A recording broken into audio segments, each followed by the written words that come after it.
What if I told you that conversation isn't some kind of mysterious art form you're either born with or you're not? What if it's actually a skill, something you can practice and get way, way better at? Well, it is. And honestly, getting a handle on it is pretty much the secret to building better, more meaningful relationships. So let's get into it. Oh man, we've all been there, right? You're in a conversation and suddenly there's that awkward silence. Or even worse, you're lying in bed at night, replaying something you said, just kicking yourself. That feeling is totally universal. But here's the good news. It doesn't have to be your reality. So that's what we're going to do today. We are going to build your very own conversational toolkit. We're going to break this whole thing down into simple, practical skills that will completely demystify your day-to-day interactions and give you a real boost of confidence. All right, first tool for the kit, the blueprint. Now, I know conversations can feel totally random, even a little chaotic sometimes. But believe it or not, underneath all that, there's a hidden structure, a predictable pattern. And once you see it, you'll never be able to unsee it. So check this out. Just about every single conversation, from a quick hi at the coffee shop to a deep talk with a friend, follows these 5 stages. You've got the opening, which is just your basic hello. Then there's feed forward, which is kind of like the trailer for the movie. It's when you say, hey, got a quick question for you, or you are not going to believe what just happened. The business, well, that's the main event, the whole point of the conversation. After that comes feedback, where you kind of reflect on what you just talked about. And finally, the closing, your see you later. Knowing this map is like having a GPS for your conversations. It shows you where you are, and more importantly, it helps you figure out why a chat might feel off. You ever had someone walk up and just launch into a huge request without so much as a hello? Yeah, it feels weird because they skipped the first 2 stages. Okay, so let's add another tool to the box. Because on top of those 5 stages, every good conversation runs on a set of shared, unspoken principles. These are the unwritten rules of the game. And the biggest rule of all is this one, the principle of cooperation. It sounds fancy, but it's really just a simple, unspoken agreement between 2 people that says, hey, let's actually try to understand each other. This right here, this is the bedrock of any meaningful conversation. And that big principle is held up by 4 smaller rules, or maxims. First is the maxim of quantity. You want to give the right amount of info. Not so little that it's a dead end, but not so much that you're delivering a 10-minute speech. Next, the maxim of quality. Basically, tell the truth. Don't make stuff up. Pretty simple.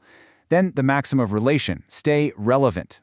Stay on topic. If you're talking about work, maybe it's not the best time to start talking about your vacation plans. And last, the maxim of manner. Just be clear. Avoid confusing jargon or super vague language that makes the other person feel like they need a secret decoder ring. When a conversation just flows, it's usually because both people are nailing these rules without even realizing it. And all this really boils down to one crucial question. Are you having a dialogue, or are you just delivering a monologue?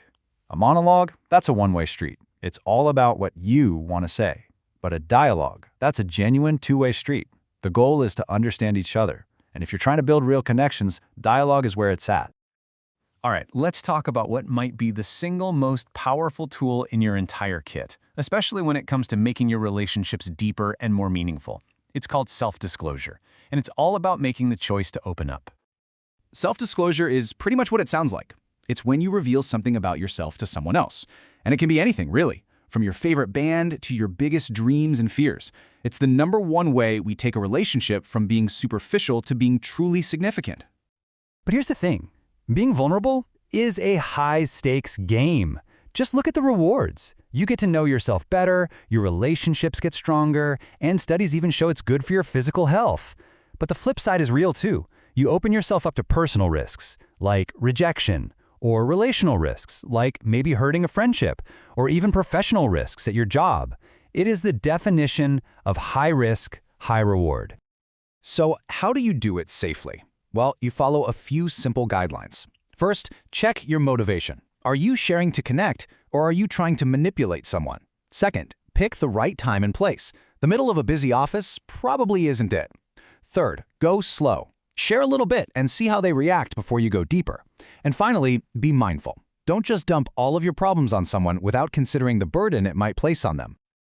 Okay, we've got the blueprint, we've got the rules. Now let's get into a little rapid-fire round. Let's look at some super practical tools you can start using in everyday situations, like today.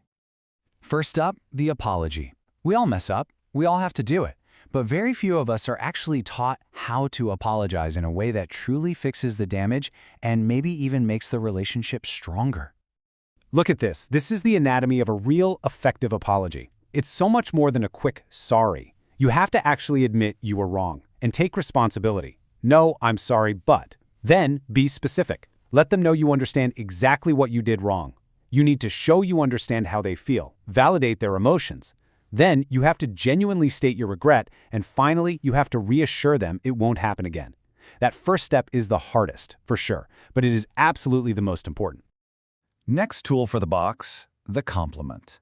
I want you to think of compliments as like interpersonal glue. They're such a simple but powerful way to build positive connections and just make people feel good.